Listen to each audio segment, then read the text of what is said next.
vocês pediram tanto e a gente resolveu fazer, a gente vai falar de filme de terror. Não, velho. É lógico, Rolandinho. Eu morro de medo. Dane-se, Rolandinho. Eu fico falando, ai, não é um gênero que eu gosto muito, acho que conceitualmente. Não, eu me cago de medo mesmo, cara. Dane-se. Eu tenho uma veia de terror. Ó, minha veia pulsa terror. Minha veia pulsa, põe o dedo aqui. Ai, pulsa terror, idiota. Prepara o seu coração, porque hoje a gente vai falar aqui dos filmes de terror com finais surpreendentes. É um gênero marcado pelos plot twists que faz arrepiar, né? Todo mundo morre. Sabe aquela história do Hitchcock antiga, que ele fazia uma série e que daí o cara vai fugir da prisão e ele combina com um cara que é o coveiro? Não, parei de acompanhar. Galera, essa lista fala de finais surpreendentes, então vai ter spoiler pra caramba. Se você é daqueles que não suportam spoiler, essa lista não é pra você.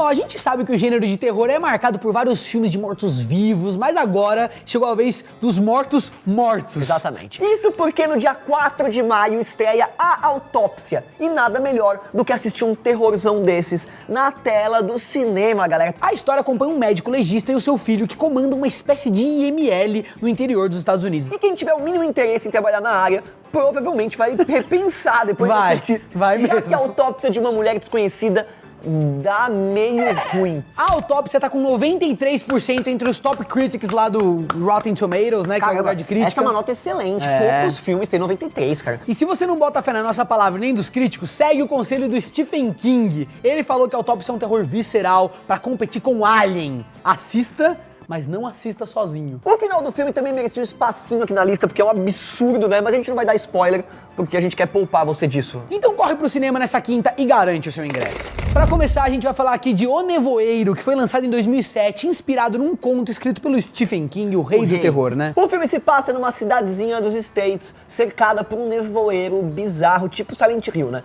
Que além de afastar turistas, também trouxe um cheiro horrível pra cidade. Não, tô brincando. Também trouxe uns monstrenhos de outra dimensão. E esse climão fez com que uma galera ficasse presa dentro de um supermercado, onde a gente conhece o elenco de personagens e toda aquela treta da trama do filme. E depois de algumas excursões mal sucedidas pro lado de fora, o protagonista e uma parte da galera que tava presa com eles percebe que os bichão, velho, vieram pra pegar eles.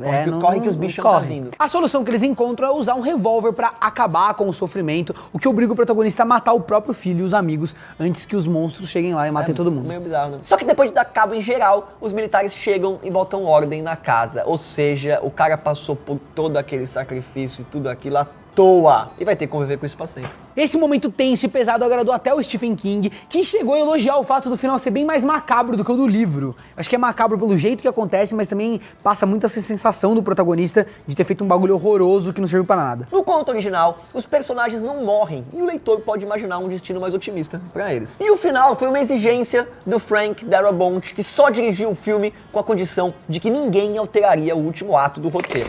Mas esses encerramentos deprimentes em filmes de terror não são uma novidade, tanto que isso também rolou no clássico O Homem de Palha de 73, Exato. É bem parecido. O filme ele acompanha a história do policial Howie, que é enviado para investigar o desaparecimento de uma garotinha em uma ilha da Escócia. Uau! Só que a galera dessa vila não é lá muito amigável, principalmente porque fica assim uma sensação de que eles estão escondendo alguma informação sobre a mina, sobre o que aconteceu lá, então você já fica meio cabreiro. Ó o spoiler. Depois de muita investigação e suspense, o Howie descobre que os caras são um bando de fanáticos religiosos que acreditam em deuses pagãos. Uau, os deuses pagãos. Como se não bastasse, o caso inteiro só foi uma armadilha pra oferecer o polícia como oferenda, então ele simplesmente queima, arde dentro de um bonecão gigante. Enfim, é isso que acontece. Accept our sacrifice and make our blossoms fruit. Tá pegando fogo, bicho! Essa história também inspirou a banda Radiohead no clipe da música Burn the Witch, que mostra um policial sendo queimado em stop motion.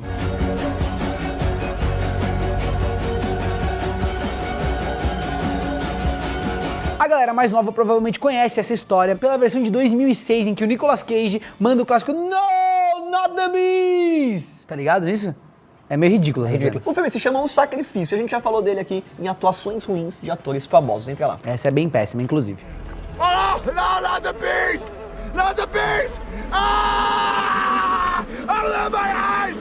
My eyes! Ah! Ah! E como como a gente não vai falar de Psicose por ser um plot twist manjado, vale pelo menos mencionar aqui um repete a dose, que é o clássico Sexta-feira 13.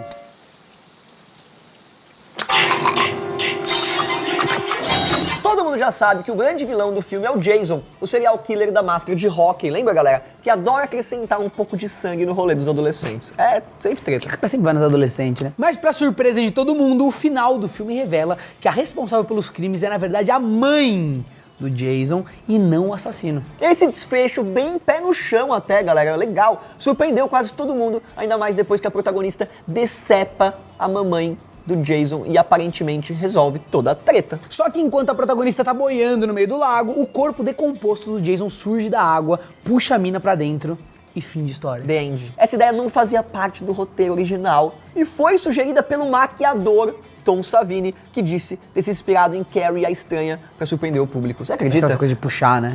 Só pra mostrar que todo mundo tem, né, num filme, às vezes todo mundo pode dar uma colabora, ajudadinha, exatamente. né? E a gente nem precisa relembrar que o Jason voltou mais umas 11 vezes, chegando até a protagonizar um filme ao lado do Fred Krueger. Então quer dizer que a mãe dele foi responsável no começo, né? Mas agora não é depois muito, mas que ela já tá uma morta, putaria, enterrada, é. ele continua aí carnificineando. Mas o sonho das pessoas até. Carnificineando todo mundo.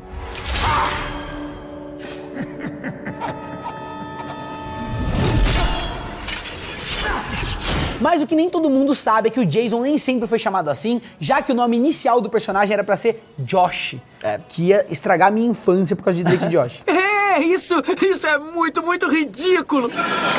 E é claro que também a gente não esquecer do primeiro Jogos Mortais, galera, que lançou o nome do James Wan como um diretor mega competente. Não, agora é sério. Jogos Mortais, Esse é eu difícil não de assistir, consigo. cara, eu também não consigo. Pra mim é o Tenho seguinte, dificuldade. eu contei isso já, vou contar de novo. Até hoje, quando eu vou dormir, eu viro as cadeiras dos lugares onde eu estou. Pra não ver o Jigsaw. Por meu costume, pra que quando eu acorde, não, a cadeira não esteja virada ao contrário e ele faça aquele negocinho assim, sabe? Aham. Eu faço isso mesmo. Hello, Amanda. You don't know me, but I know you. I want to play a game. É engraçado, né? Como eu sou trouxa. E aquela cena do 1, que o brother tá dentro do armário da criança, e a criança vai pro pai e fala assim, ó, tem um brother dentro do meu armário, e fala, filho, ele vai dormir, aí vai lá, Nina, o moleque, e o cara fica olhando pra ele assim, ó. Ah, bizarro.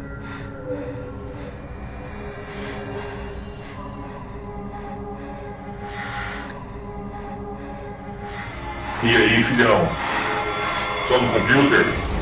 A história desse filme é meio manjada, né? Uma galera aleatória, sequestrada e obrigada a participar de uns jogos bem mortais. Na verdade, não é nem um pouco aleatório, ele escolhe. Depois porque você são descobre pessoas isso. que têm pecados, pessoas que. Sim, blá blá blá, né? Quem é ele, velho? Tá louco, tiozão? Vá fazer alguma coisa E da esses vida? jogos têm altas dinâmicas até que interessantes, né? Como cortar membros pra fugir de correntes, matar os amiguinhos e outras atividades saudáveis envolvendo sangue, pus e tudo mais. A minha predileta até hoje ainda é aquela mina que acorda com aquela mascarona assim. E aí ela tem que abrir o brother, tá ligado? Pra procurar, o namorado dela. E ela tem que abrir pra achar a chave que solta o negócio, que tá no estômago, a chave e o brother tá vivo e assistindo. Eu não gosto também. Vale a pena lembrar que muitas dessas cenas foram pensadas pelo próprio Wan, já que algumas das torturas eram pesadelos que o diretor e o roteirista tiveram quando eram crianças. Olha que bagulho louco. A gente doentia. Só que no final dessa epopeia mítica, né, a gente descobre que o responsável por toda a treta era o Jigsaw disfarçado de cadáver. Ele tava lá o tempo todo, brother. Tipo assim, aquela sala, né? Eles ficam presos lá naquela sala, e quando vai sair, como é que faz, tal. Aí meio que todo mundo morre no final, o cara sai rastejando, aí o cara sai rastejando da sala e de repente, eis que o corpo morto levanta, vai lá, pega o cara. Nossa, eu lembrei disso agora, não vou dormir. Ou seja, a solução de todos os problemas estava na cara da galera, só que ninguém teve a manha lá de cutucar o cadáver pra checar se ele tava vivo ou não, E como boa parte da trama se passa dentro de uma locação fechada e as locações são parecidas, a produção conseguiu filmar tudo em 18 dias. Pô, rapidinho. Mas as críticas sobre o final foram bastante mistas, já que alguns críticos acharam bizarro o cara passar aquele tempo todo sem se mexer. É, meio bizarro. Né? Mas ele era louco, né? But not you. Not anymore. Outro final do tipo, eu tava aqui o tempo todo e ninguém me viu, acontece no filme Os Outros, um terrorzão de época, estrelado pela nossa querida Nicole Kidman. Eu estava ali o tempo todo, só você não viu. O filme acompanha a família Stewart, que mora numa casinha mal isolada lá no interior da Inglaterra, pós Segunda Guerra Mundial. Só isso já dá medo. E a história vem de aquela trama clichê de meu Deus, minha casa está assombrada. Ah, os fantasmas estão fechou a tampa do vaso sozinho. Especialmente depois que a protagonista começa a pensar que tem uma galera estranha vivendo com eles, de outra dimensão. Another dimension. A história começou com uma galera esquisita, grudou no pulso deles, bem colado, Posso falar? infinito. É a mesma galera que conversa com a gente há muito tempo, entendeu? Que no começo do século, sério, ficou, os espíritos lá, o espírito Allan Kardec. Agora é ET, tá na moda ET, passou a história de Nova Era, agora é ET. Na verdade, quem tá assombrando a casa são eles. Eu sei, eles estão mortos, você nunca viu esse filme? Não. A Nossa, mulher e a que menininha da que na verdade hora. estão mortos, e a cena final, brother, foda. é tipo assim, eles estão lá, o que a gente é, de repente aparece, começa a aparecer assim uma mesa, e os espíritos estão todos numa mesa, só que eles não são espíritos, eles são os vivos fazendo uma sessão de espiritismo, entendeu? Ai, que da hora. É aterrorizante. Os caras, mano, mas por que a gente tem que ficar aqui, não sei o que lá, pra eles começam a ver e eles estão mortos, tá ligado? E os vivos que estão numa sessão de espírito, não, é aterrorizante. O mais trágico é a história por trás disso, já que a protagonista matou os 2 filhos e depois se suicidou por não aguentar a culpa. E ela tava achando que os caras que ela tava vendo eram os mortos, enquanto eles eram os vivos, tentando fazer contato com ela. Que doideira. Esse final acabou virando um marco na cultura pop, então é lógico que não podia deixar de ganhar uma paródia na mão dos roteiristas dos Simpsons, que fizeram uma brincadeira com isso. Isso porque em um dos especiais de Halloween a história acompanha o ponto de vista dos vivos que descobrem suas versões antigas, como os fantasmas da casa. Mas vale lembrar que esse recurso do protagonista já estava morto o tempo todo também não é nada recente, tanto que ele começou lá em 62 com o clássico O Parque Macabro. E desde aí, então, o protagonista sempre estava morto, só você não viu. Mas com certeza o mais famoso dele é o excelente Sexto Sentido, que ajudou o Shyamalan a virar um dos diretores mais promissores dos anos 90. Pra quem não lembra, o filme acompanha o jovem Cole, né? Um menininho lá que diz ser capaz de ver gente morta com uma frequência absurda. E como era de se esperar, todo mundo acha que o moleque é problemático, colocando ele pra conversar com um psicólogo vivido pelo Bruce Willis. E depois de altas cenas tensas do Cole vendo gente morta pra todo quanto é lado, no final explode a cabeça. Gente morta. Com qual frequência? O final explode a cabeça de todo mundo, revelando que o psicólogo também está morto. Meu Então, Deus na do verdade, céu. o psicólogo, ele... Putz, Meu Deus do cara. céu. O filme é tão bem construído que vale a pena ver mais uma vez, depois que você sabe do plot twist. Isso porque a gente passa a notar várias dicasinhas que ficam escondidas. Ele que não você fala com as reparou. pessoas, É. tem aquela coisa toda, né? Um dos maiores medos do produtor, que é o Frank Marshall, era justamente que alguma cena entregasse o mistério logo de cara, mas felizmente todo mundo foi enganado, cara. E O filme é bem as construído. redes sociais não existiam naquela época É. pra espalhar o segredo por todo lado. Não tinha uma Dinê na É. televisão falando que o... A galera já tá toda morta. Vou te contar um spoiler. E pra fechar a lista aqui em grande estilo, a gente vai falar de A Bruxa, que fugiu dos clichês de jumpscares e conquistou uma legião de fãs com a atmosfera pesadona, velho. Inclusive, a menina que faz a bruxa, ela também fez o filme do Shyamalan agora, que é o Fragmentado. E essa protagonista, ela é muito foda, cara. Pra você admirar muito ela é uma atriz bonita, ela é novinha. E ela, mano, ela é muito... A história se passa no século XVII e acompanha a Thomasine, que é uma jovem acusada de raptar o seu irmão mais novo, depois do pirralho sumir misteriosamente. Então, realmente, o menino sumiu e botam culpa na irmã. Só que tudo fica meio creepy depois que a família da Thomasine começa a desconfiar que ela é uma bruxa, dando um ar sobrenatural, bem massa pra história, estilo Bruno Borges, vou te falar. viu? Isso, exatamente. E o final realmente confirma as teorias da mãe louca, já que a protagonista fez um pacto com uma cabra, que na verdade é o próprio Satanás. E aí ela vai pra floresta lá, flutuar. E seguindo o exemplo de O Regresso, o diretor Robert Eggers resolveu dar um toque autêntico pro filme, usando só luz natural e vela, pra deixar apavorante mesmo. Ah, pra te fuder mesmo, né, capataz? Cara, eu assisti uns 5 filmes de terror na minha vida, todos eles eu lembro muito e me cago. Ah, ninguém quer saber disso não, Rodrigo. Galera, eu espero que vocês tenham gostado da nossa lista de terror. Eu morri de medo, ó, Eu tô tremendo apavorado aqui, ainda. ó, tô Os apavorado aqui, ó. películos Ó, olha estão isso, todos bota a mão, eles bota a mão, sadios. bota o shaker. Ah, jumpscare, não gosta? Quando- Não, tá vendo? Eu já sabia que ia ter. Vai direto, pô. Pô, espero que você tenha gostado. A gente vai falar cada vez mais de terror aqui, porque é um gênero que só o Rolandinho não gosta, que todo mundo ama, mas a gente vai obrigar ele a gostar. Ele vai gostar, você vai ver. Você vai falar de ti agora? Tia, larga o controle da mente das crianças que Isso, você larga a domina. vela. Larga a Preta. vela e vem pro YouTube.